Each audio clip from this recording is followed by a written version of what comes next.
الله تعالى في كلامه المجيد. أعوذ بالله من الشيطان الرجيم.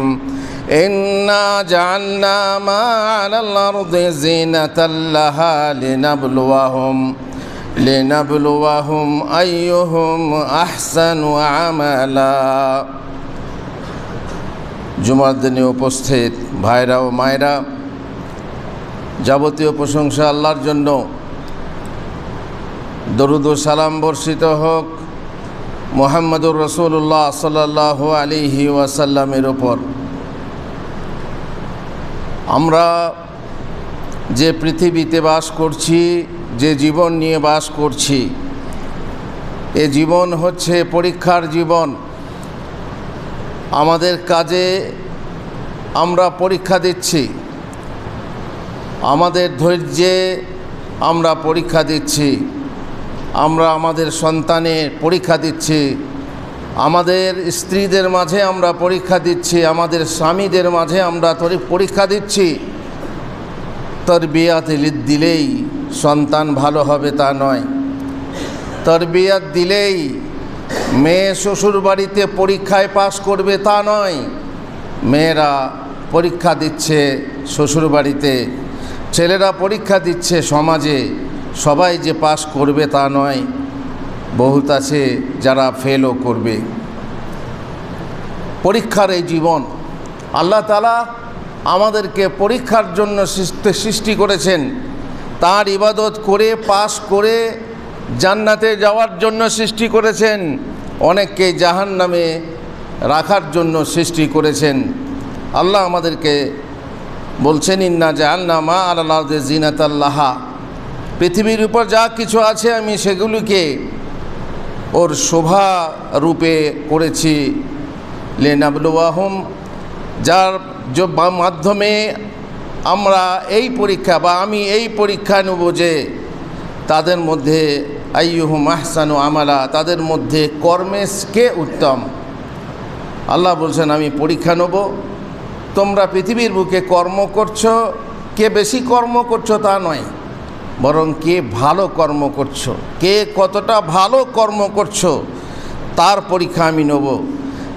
আল্লাহ বলছেন তিনি তোমাদেরকে পৃথিবীর প্রতিনিধি করেছেন এবং যা তিনি তোমাদেরকে দিয়েছেন সে সম্বন্ধে পরীক্ষার উদ্দেশ্যে তোমাদের কিছুকে অপরের উপর মর্যাদায় উন্নীত করেছি।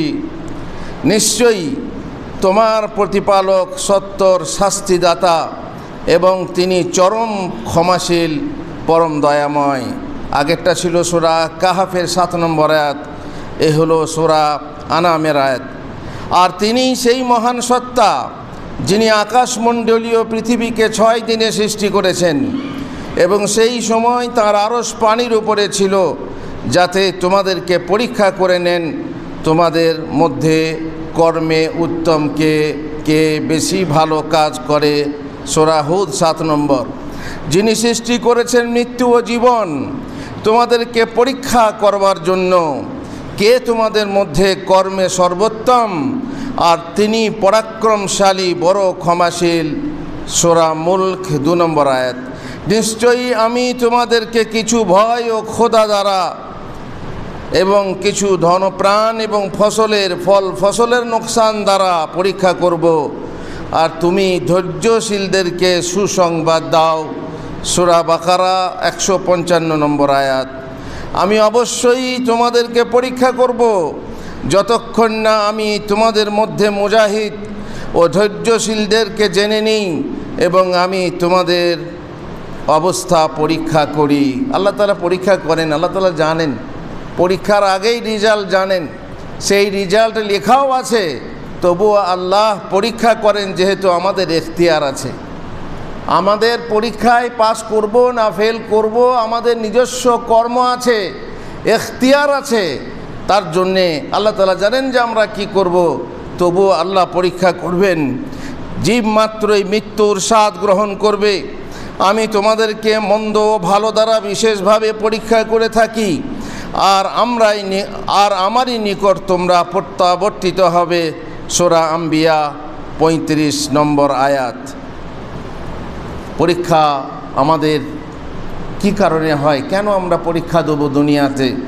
যেহেতু কখনো কখনো আল্লাহ তাআলা আমাদের শাস্তির জন্য আমাদেরকে বালা দেন, মুসিবত দেন, এটাও একটা পরীক্ষা। আমরা কিছু একটা খারাপ কাজ করি, সেই খারাপ কাজের বিনিময়ে আল্লাহ তাআলা কারেন্ট শাস্তি দেন দুনিয়ার বুকে। যাহরাল ফাসাদু ফিল বাররি ওয়াল বাহরি বিমা কাসাবাত আইদিন নাস। আমরা আমাদের কৃতকর্মের জন্য আমরা কিছু কিছু শাস্তির ফল দুনিয়াতেই ভোগ করে থাকি। প্রথম হলো, যদি বালা মুসিবত এসেছে, আল্লাহ আমি কি করলাম, কেন আমাকে শাস্তি দিচ্ছ? তুমি বুঝে দেখো, তুমি হয়তো কোনো পাপ করেছো, প্রকাশ্যে অথবা গোপনে কোনো কাজ করেছো, যে কাজের শাস্তি স্বরূপ তুমি এই পরীক্ষায় পড়েছো। 2 নম্বর হচ্ছে, তুমি যদি মনে করো না আমি তো ভালো লোক, আমি কেন এ শাস্তিতে পড়লাম, কেন এ পরীক্ষায় পড়লাম, তাহলে জেনে নাও আল্লাহ তাআলা তোমার ধৈর্যের পরীক্ষা নিচ্ছেন। তুমি ভালো লোক, তোমার ধৈর্যের পরীক্ষা নিচ্ছেন, তোমার ইমানের পরীক্ষা নিচ্ছেন, যে তোমার ইমান কতটা কাঁচা না মজবুত তা দেখার জন্য। তুমি যদি বলো আমি ভালো লোক, ভালো লোক বলা তো কঠিন, নিজেকে ভালো বলা অতটা সহজ না। এ দুনিয়ার বুকে সাপ দেখে পথ চলা যায়, কিন্তু পাপ থেকে বাঁচা, সাপ থেকে বেঁচে পথ চলা যায়, কিন্তু পাপ থেকে বেঁচে পথ চলা ভারী কঠিন। এখানে নিজেকে ভালো বলে দাবি করা বড় কঠিন। যদি তুমি মনে করো আমি ভালো লোক, যদি কেউ ভালো লোক হয়, যদি তার, আর সত্যি কথা বলতে যারা যত বেশি ভালো লোক তাদের তত বড় মুসিবত আসে। আসাদুন নাসি বালাআন আল আম্বিয়া সুম্মাল আমসালু ফাল আমসাল। তোমাদের মধ্যে সব থেকে বেশি যে সে হবে এই পরীক্ষাগ্রস্ত, আর সব থেকে বেশি পরীক্ষাগ্রস্ত হয়েছেন নবীরা। নবীদের পর তার থেকে যে কম ভালো, তার থেকে যে কম ভালো, তারা বেশিরভাগই পরীক্ষিত হবে। পরীক্ষাগারে পরীক্ষা করতে পাঠানো হয়েছে দুনিয়ার বুকে। নম্বর 3, যদি বলেন আমি ভালো লোক, আমি ভালো লোক, কেন আল্লাহ আমাকে শাস্তি দেবেন? দুনিয়াতে কেন আল্লাহ আমার পরীক্ষা করবেন? তোমার দরজা বুলন্দ করার জন্য, তোমার মর্যাদা উঁচু করার জন্য আল্লাহ তাআলা তোমাকে ভালোবাসেন। আর এই তোমার ভালোবাসার জন্য তিনি এমন এক জায়গায় তিনি তোমাকে রাখতে চান যেটা তুমি তোমার আমলে করতে পারবে না। তুমি তোমার আমলে সেই জায়গায় পৌঁছতে পারবে না। আল্লাহ তাআলা জ্বালা বালা দিয়ে সেই জায়গায় পৌঁছানোর ব্যবস্থা করে দেন। এই 3 কারণে আমরা দুনিয়াতে পরীক্ষা দিই, দুনিয়াতে আমরা শাস্তি ভোগ করি। আমাদের শরীরে আমাদের রোগ বালা জ্বালা, আমাদের পরিবারে আমাদের জ্বালা যন্ত্রণা, আর আমাদের সমাজে বহু রকমের শাস্তি। আর তাছাড়া প্রাকৃতিক দুর্যোগ যাকে আমরা বলি, যেটা আল্লাহর পক্ষ থেকে আসে, ভালো মন্দ সব কিছুই হচ্ছে পরীক্ষার জিনিস। ভালো মানুষ কেন সব সময় কষ্ট পায়? ঘর্ষণ ছাড়া হীরা মসৃণ করা যায় না, আগুন ছাড়া স্বর্ণ বিশুদ্ধ খাঁটি করা যায় না। ভালো মানুষও পরীক্ষার মাধ্যমে খাঁটি হয়ে থাকে। এমন লোক থেকে তুমি দূরে থাকবে যারা অন্যের দুঃখ কষ্টকে তাদের কৃতকর্মের কুফল মনে করে। যদি কেউকে দেখে যে দেখ শাস্তি ভুগবে না, এ আই করে ও আই করে তাই তো ভুগছে। আর যখন নিজের হয় তখন নিজের দুঃখ কষ্টকে তাদের ইমানদারির পরীক্ষা মনে করছে আমি খুব ইমানদার, তাই আমার ইমানের পরীক্ষা নিচ্ছেন আল্লাহ, বাহ বাহ। ওপরের যখন হচ্ছে তখন ইমানদারির পরীক্ষা নয়, আর নিজের যখন হচ্ছে তখন বলছো ইমানদারির পরীক্ষা।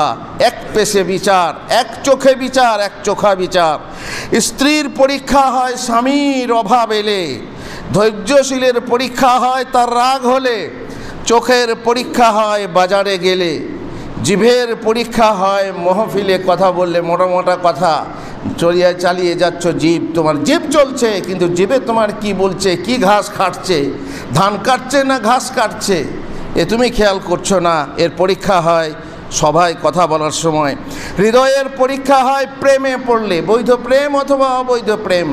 কেউ আছে নিজের স্ত্রীকে এত বেশি ভালোবাসে যে সে ফিতনাতে পড়ে।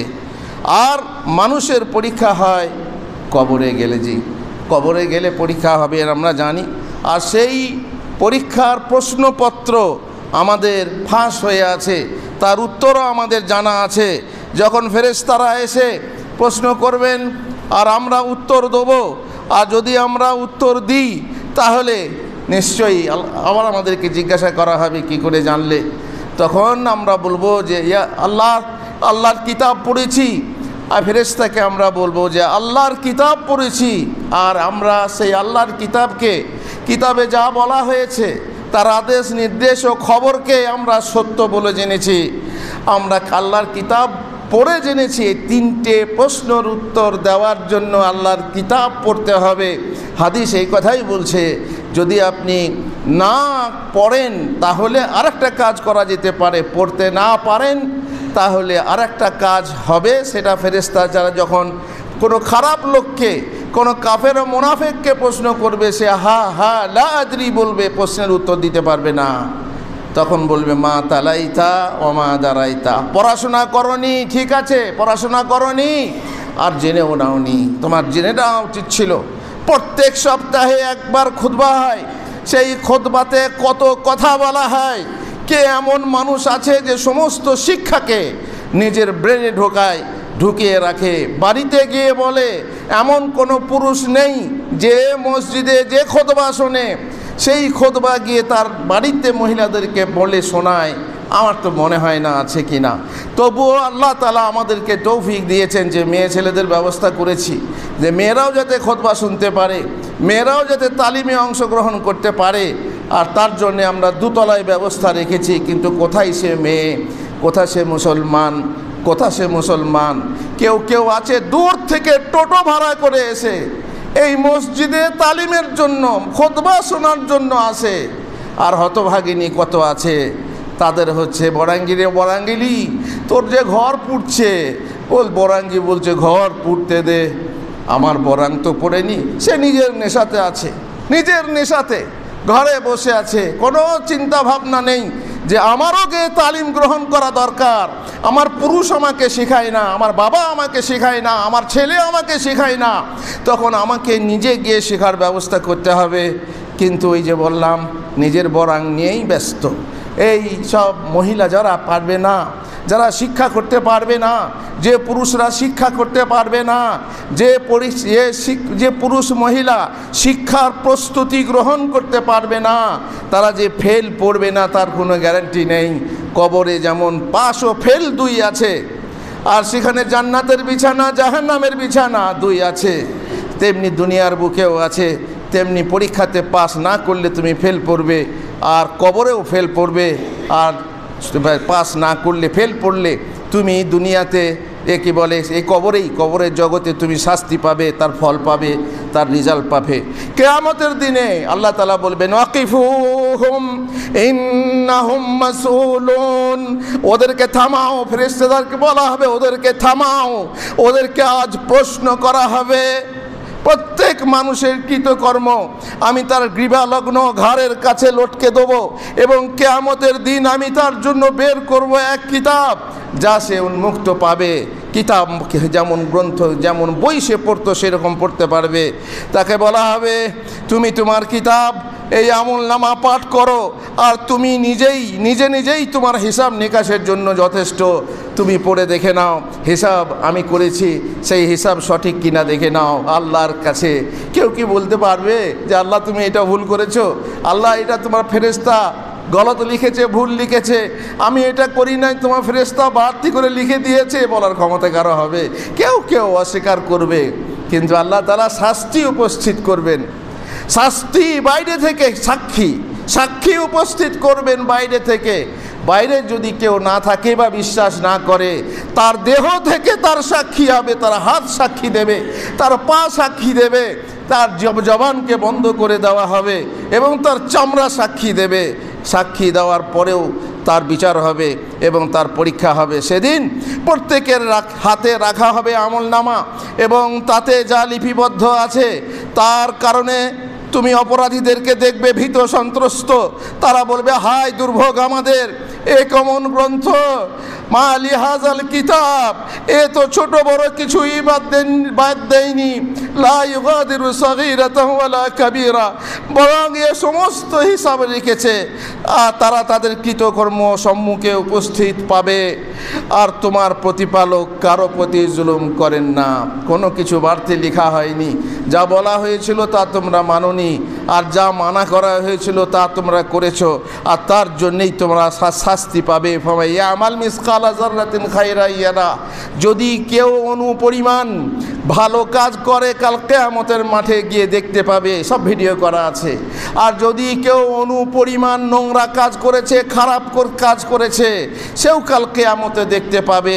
5টি প্রশ্নের উত্তর দেওয়া ছাড়া কোনো মতেই আদম সন্তানের পা হিলবে না আল্লাহর কাছ থেকে। সেখানেও পরীক্ষা হবে যে তোমার বয়স দেওয়া হয়েছিল, তুমি কিসে ক্ষয় করেছো, তোমার যৌবন দেওয়া হয়েছিল, তুমি কিসে ব্যয় করেছো, তোমার মাল দেওয়া, তোমার মাল কোত্থেকে কামিয়েছিলে, আর কিসে খরচ করেছিলে, আর কি শিক্ষা করেছো, যা শিক্ষা করেছো তার উপরে আমল কি করেছো। আল্লাহ তাআলা কোনো ব্যক্তিকে খাসভাবে গোপনে গোপনে জিজ্ঞাসা করবেন। আল্লাহ স্বয়ং মানুষের সাথে কথা বলবেন পরীক্ষার জন্য, ইন্টারভিউ, মৌখিক পরীক্ষা, যে পরীক্ষায় কোনো তর্জমান মানে কোনো অনুবাদক থাকবে না, সরাসরি আল্লাহ তোমার ভাষায় কিংবা তুমি আল্লাহর ভাষায় এই মৌখিক পরীক্ষা দেবে। তবুও তোমার উপায় নেই যে পরীক্ষা থেকে বাঁচার। পরীক্ষা সবাই দিই আমরা দুনিয়াতে এবং আখেরাতে। কিয়ামতের দিনে আল্লাহ তাআলা বলবেন, তুমি কি এই পাপ করেছো, তুমি কি এই পাপ করনি। বান্দা কখনো স্বীকার করবে, কখনো অস্বীকার করবে। আর প্রত্যেক মানুষই এই জীবনে মৃত্যুর স্বাদ নিশ্চয়ই চিখবে এবং গ্রহণ করবে। আর ফামান যুহজিহা আনিন নার, যে ব্যক্তিকে দোজখের আগুন থেকে দূরে রাখা যাবে, ওয়া উদখিলাল জান্নাহ, এবং জান্নাতে প্রবিষ্ট করা হবে, ফাকাদ ফাজ, সেই হবে সফল, সেই হবে পাস। ওমান হায়াতুদ দুনিয়া ইল্লা মাতাউল গুরুর, আর দুনিয়ার এই জীবন হচ্ছে ধোকার সামান, ধোকা ছাড়া আর কিছুই নয়। তারপর ডান হাতে আমলনামা দেওয়া হবে। যার ডান হাতে আমলনামা দেওয়া হবে তার তো খুশির সীমা থাকবে না, বলবে হা উমুকরাউ কিতাবিয়া, দেখো দেখো আমার কিতাব পড়ো কি সুন্দর।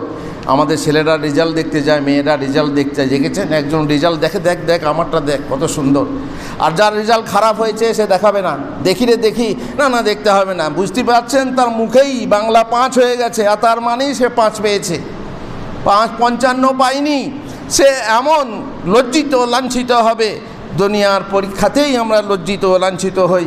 ইনদাল ইমতিহান ইকরামুর রাজুল আও ইহান, পরীক্ষার সময়ে হয়তো সে সম্মানিত হবে, আর নয় অসম্মানিত, লাঞ্ছিত, অপমানিত হবে মানুষের কাছে যে রেজাল্ট জানবে, যার কাছে রেজাল্ট খবর পৌঁছাবে। আম্মা মান উতিয়া কিতাবাহু বিশিমালিহি ফায়াকুলু ইয়া লাইতানি লাম উতা কিতাবিয়া, যখন রেজাল্ট সে হাতে পাবে সে ভাববে, ধারণা করবে রেজাল্টটা যদি না হতো, পরীক্ষা যদি না হতো তাহলে কত ভালো হতো।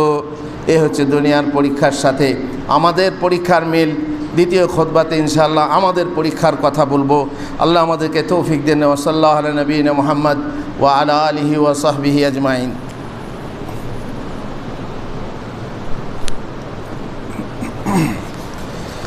আলহামদুলিল্লাহি রাব্বিল আলামিন ওয়াস সালাতু ওয়াস সালামু আলা রাসূলিহিল কারীম ওয়া আলা আলিহি ওয়া সাহবিহি আজমাইন। আমাদের পরীক্ষা, আমাদের স্কুল কলেজের পরীক্ষা, আমাদের মিশন মাদ্রাসার পরীক্ষা এক ভীষণ সময়, যে সময়ে মানুষের মনে একটা বিশাল চাপ থাকে। আর কিছু ছেলে, কিছু ছাত্র থাকে, ছাত্রী থাকে যাদের কোনো চিন্তা নেই, পরীক্ষার দিনই কি আর পরীক্ষার দিনই কি, কোনো চিন্তা নেই। কিছু মানুষ আছে রমজানের দিন হোক আর রমজানের দিন হোক দুই হচ্ছে বরাবর। কিছু মানুষ আছে যে বিপদগ্রস্ত হোক আর বিপদগ্রস্ত না হোক, বিপদগ্রস্ত না হলে যেমন সে লাড়েলাপ্পা থাকে, ঠিক ওই রকমই বিপদের সময়ও কোনো চিন্তা নেই, নো চিন্তা ডু ফুর্তি, একরকম ফুর্তি করে থাকে। কিন্তু স্কুলের পরীক্ষাগুলো সময়ে শেষ হয়ে যায়, জীবনের পরীক্ষাগুলো সারা জীবন সামলাতে হয়। দুটোই টেনশন, ভীষণ টেনশন। পরীক্ষার সময়ে যারা দারিদ্রের পরীক্ষায় পড়েছে, যাদের ঘরে ভাতের চাল জোটে না, যারা খেতে পায় না, যারা খাটা ছাড়া ঘরে চুলো জ্বলে না, তারা জানে এ পরীক্ষা কত কঠিন। এ বড় পরীক্ষা কত কঠিন। ছেলে মেয়ের মুখে আহার তুলে দেওয়ার জন্য কত কি করতে হয়। যে বাবা, সে বাবার চেহারার দিকে তাকানো যায় না, তার শরীরের ঘামের দিকে তাকানো যায় না। আর মা চিন্তায় কত চিন্তা করে যে আমি আমার ছেলে মেয়ের মুখে এক মুঠো আহার কীভাবে তুলে দেবো। এ বিশাল পরীক্ষা। এ হচ্ছে দরিদ্রতার পরীক্ষা, এ হচ্ছে গরিবের পরীক্ষা, বিশাল পরীক্ষা। এই পরীক্ষার জন্য অনেকে ফেলও হয়ে যায়, অনেকে চুরি করে, অনেকে ডাকাতি করে, অনেকে এমন কিছু করে যে কুফরি পর্যন্ত, কাদাল ফাকরু ওয়া ইয়াকুনা কুফরা, যে সে এমন অবস্থা, অভাবে, যে অভাব এক সময় কুফরির দিকে টেনে নিয়ে যায়। আর এই পরীক্ষা হচ্ছে ভীষণ পরীক্ষা, দুনিয়ার পরীক্ষা। সেটা বিশাল বড় কঠিন। যে পাস করবে সে ভালো ফল পাবে। আমাদের কি জন্য পরীক্ষা হয়? আমাদের দুনিয়ার পরীক্ষা কি জন্য করা হয়? কেন শিক্ষকরা ছাত্র ছাত্রীদের পরীক্ষা নেয়? তার শিক্ষাগত মান নির্ণয় করার জন্য। এটা কিন্তু যোগ্যতার জন্য নয়। অনেক ছেলে আছে স্কুলে ভালো নম্বর আনতে পারে না, কিন্তু যোগ্য ছেলে, তার ইলেম আছে কিন্তু লিখতে পারে না, এমনও আছে। অনেকে দেখবেন লিখতে পারে বলতে পারে না, অনেকে বলতে পারে লিখতে পারে না, এরকমই। পাস ভালো করে করতে পারে না। অনেক ছেলে, অনেক মানুষ পাস না করার ফলেও স্কুল ছেড়ে দিয়েও বিজ্ঞানী হয়েছে। অনেক মানুষ যারা কম নম্বর পেয়েছে তারা উঁচু দরজায় চাকরি করছে, আর যার থেকে তারা বেশি নম্বর পেয়েছিল তারা নিম্নমানের চাকরি করছে। এটা হতেই পারে। এই পরীক্ষা, এই রেজাল্ট, এই কাগজ তোমার যোগ্যতার কোনো দাম মূল্যায়ন নয়। সুতরাং শুধুমাত্র তুমি কেমন পড়েছো, কেমন মুখস্থ করেছো তার মান নির্ণয় করা হয়। আর পড়া জিনিস স্মৃতিতে বদ্ধমূল করার জন্য যেগুলো পড়েছো সেগুলো যাতে বারবার লিখে, সেগুলো মুখস্থ করে লিখে তোমাদের স্মৃতিতে সেই জিনিসগুলো জাগিয়ে দেওয়ার জন্য পরীক্ষা নেওয়া হয়। আর পরীক্ষার সময় করণীয় কি? আল্লাহর উপরে ভরসা রাখো। পরীক্ষা দেবে, আল্লাহর উপরে ভরসা রাখো। ওয়া ইয়াতাওয়াক্কাল আলাল্লাহি ফাহুয়া হাসবুহ। যে ব্যক্তি আল্লাহর উপরে ভরসা রাখে সে তার জন্য যথেষ্ট। লা হাওলা ওয়ালা কুওয়াতা ইল্লা বিল্লাহ। আর আল্লাহর তৌফিক ছাড়া, আল্লাহর শক্তি ছাড়া আমাদের নড়াসড়ার কোনো তৌফিক নেই, আমাদের কোনো উপায় নেই। সুতরাং আল্লাহর উপরে ভরসা রাখো, তার কাছে সাহায্য চাও, তার কাছে দোয়া করো। আর শোনো, কলমে ফুঁ দিয়ে পরীক্ষা হলে ঢুকলে তুমি লিখতে পারবে, এইরকম ধারণা হচ্ছে ভুল। ডিম খেয়ে যদি পরীক্ষা দিতে যাও তাহলে ডিমের মতো গোল্লা নম্বর পাবে, এ হচ্ছে ফালতু ধারণা। এগুলো ওই যে নিসাই হাদিস, নিসাই মানে মেয়েলি কথা। আর তুমি সব সময় শক্ত হও। আল মুমিনুল কাবিয়্যু খায়রুন ওয়া আহাব্বু ইলাল্লাহ। যে শক্তিশালী মুমিন সে দুর্বল মুমিন অপেক্ষা আল্লাহর কাছে ভালো। আর প্রত্যেকের মধ্যেই মঙ্গল আছে। কিন্তু তুমি ইহরিস আলা মা ইয়ানফাউক, তোমার যেটা উপকারী তার জন্য আগ্রহী থাকো। আর আল্লাহর সাহায্য নাও এবং অক্ষম হয়ে যেও না, খবরদার অক্ষম হয়েও না। পড়তে থাকো, পড়তে থাকো, পড়তে থাকো। পড়া মনে পড়ছে না মনে করে পালিয়ে যায়। যে পালিয়ে গিয়ে একটা পিঁপড়ের কাছে শিক্ষা নেয়, কোথাও পানি তুলছিল, মেয়েরা পানি নিচ্ছিল, সেখানে গিয়ে দেখছে মাটির কলসি পাথরকে ক্ষয় করে দিয়েছে। তাহলে আমার ব্রেন কেন ক্ষয় হবে না? আমার ব্রেনে কেন পড়া ধরবে না? ফিরে এসেছে, এমন শিক্ষা শিখেছে যে বাংলার ব্যাকরণ লিখেছে। এরকম বহু উদাহরণ আছে। খবরদার অক্ষম হয়ে যাবে না। আল্লাহ রসুল বলছেন ওয়ালা তাজাজ, খবরদার অক্ষম হয়ে থেকো না। তাতে নিজের লাভ আছে, ধারণা রাখবে পরীক্ষাতে পড়াতে আমার লাভ আছে, আমার ইলম বৃদ্ধি হবে, আমার অভিজ্ঞতায় বৃদ্ধি পাবে। তা এই শুধুমাত্র একটা ফর্মালিটি, শুধু একটা করতে হয়, এটা করতে হয়, করছি বাস না, এরকম না। যথাসাধ্য প্রস্তুতি নাও, এটা পরীক্ষা। পরিশ্রম করে পড়াশোনা করো। আল্লাহ তাআলা বলেন ওয়াতাজাওয়াদু ফাইন্নাজ খায়রাজ যাদিত তাকওয়া। তোমরা সম্বল গ্রহণ করো, সম্বল সাথে করো। আর সব থেকে সুন্দর সম্বল হলো আল্লাহর তাকওয়া। ওয়াত্তাকুনি ইয়া উলিল আলবাব। আর তোমরা আমাকেই ভয় করো হে জ্ঞানীরা। এই নিয়ত রাখো যে আমি ফার্স্ট হব, আমি মাদ্রাসার ফার্স্ট হব, আমি ক্লাসের ফার্স্ট হব। পরীক্ষার হলে গিয়ে প্রশ্নপত্র ভালোভাবে পড়ে প্রশ্ন বোঝো, কারণ প্রশ্ন বুঝলে অর্ধেক উত্তর হয়ে যায়। যেটা সহজ সেটা নম্বর দিয়ে আগে লিখো, যেটা খুব সহজ মনে হচ্ছে সেগুলো নম্বর দিয়ে দিয়ে, নম্বর ভুল করো না, নম্বর দিয়ে দিয়ে আগে আগে লিখে ফেলো। কঠিন যেগুলো মনে হচ্ছে সেগুলো সব শেষে ট্রাই করো। উত্তর যখন শেষ হয়ে যাবে, সময় শেষ হওয়ার আগে উত্তরপত্রটা ভালো করে পড়ে নাও, মোরাজা করে নাও। বাস লিখেছি, নিজের উপরে বেশি ওভার কনফিডেন্স হয় না, মানে আমি খুব ভালো জানি, আমি খুব ভালো লিখতে পারি, যা লিখেছি ঠিক লিখেছি, না, অনেক সময় নোক্তাও ভুল হয়ে যায়, করেটা কবে হয়ে যায়, খোদা জোদা হয়ে যায়। সুতরাং একবার মোরাজা করে নাও, তারপরে উত্তরপত্র জমা দাও। পরীক্ষার সময় যা বর্জনীয়, পরীক্ষার দিনগুলিতে খেলা বাদ দাও, বেড়ানোর বাদ দাও, মোবাইলে খুঁটু করা বাদ দাও, কেবল পড়ো আর পড়ো। পড়ে না বা পড়তে পারে না, যে পড়ে না বা পড়তে বাধা দেয় এমন সাথী থেকে দূরে থাকো। এমন বন্ধু চালার পড়তে হবে না, চল খানে বেরিয়ে আসি, খবরদার, এদেরকে কোনো পাত্তা দেবে না। এরা হচ্ছে নিজেরা উঠতে পারবে না, তোমাকে উঠতে দেবে না, তোমার পাটা ধরে টেনে নামিয়ে দেবে কাঁকড়ার মতো। আর নিজের স্মৃতির উপরে ভরসা করো, এটা হচ্ছে করা ঠিক নয়। আল্লাহর উপরে ভরসা করো, স্মৃতি নিয়ে গর্ব করো না, তোমার লেখা নিয়ে নিজে গর্ব করো না, নার্ভাস হয়েও না, নিরাশ হয়েও না, বরং নার্ভাস না, স্বাভাবিক থাকার চেষ্টা করবে পরীক্ষার হলে। আর খবরদার বেশি রাত জাগবে না। তুমি ভাবছো বেশি রাত জেগে পড়ে নেবো, পরীক্ষা দিয়ে দেবো। বেশি রাত জাগলে, আর যদি তোমার ঘুম না ঘুম যদি আসে, অনেকে আবার ট্যাবলেট খায়, অনেকে আবার এমন কিছু খায়, কফি, চা ইত্যাদি, যাতে ঘুম না আসে। তারপরে সারা রাত জেগে পড়লো, গিয়ে পরীক্ষার হলে ঝিমিয়ে গেল, এবং যে পড়াগুলো পড়েছিল সেই পড়াগুলো আর মনে আসে না ঝিমিনি অবস্থায়। সুতরাং খুব সাবধান, একবারে স্বাভাবিক থাকো।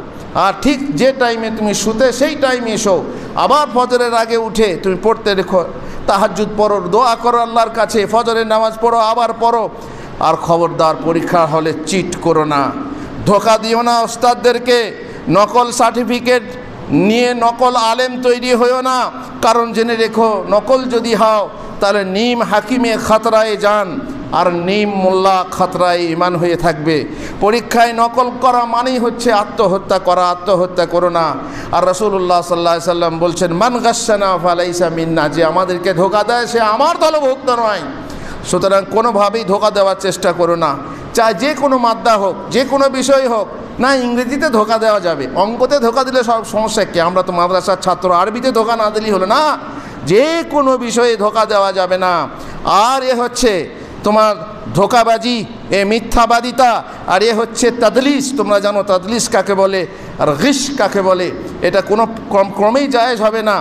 আর শোনো, জেনে রেখো যে এই সার্টিফিকেট নিয়ে যদি তুমি চাকরি নাও, আর সেই চাকরি নেওয়ার ফলে যদি একজন যোগ্য ব্যক্তি বঞ্চিত হয়ে যায়, তা তোমার সমস্ত যে কী বলে উপার্জন, সেই চাকরির ফলে সমস্ত উপার্জন হারাম হয়ে যাবে। আর কাউকে ধোকা দেওয়ার চেষ্টা করো না, কাউকে বঞ্চিত করে চাকরি নেওয়া তোমার এই নকল সার্টিফিকেট দিয়ে তোমার জন্য হারাম হয়ে যাবে। পরিশেষে বলি, ইয়া হাইয়ু ইয়া কাইয়ুম বেরাহমাতিকা নাস্তাগীস, এই দোয়া পড়ো। পরীক্ষার হলে যদি কষ্ট হয়, মনে না আসে, এই দোয়া পড়ো, ইয়া হাইয়ু ইয়া কাইয়ুম বিরহমাতিকা নাস্তাগীস ওয়া আসলিহ লানা শা'নানা কুল্লাহ ওয়া লা তাকিলনা ইলা আনফুসিনা তারফাতা আইন। আল্লাহুম্মা সাল্লি আলা মুহাম্মদ ওয়া আলা আলি মুহাম্মদ কামা সাল্লাইতা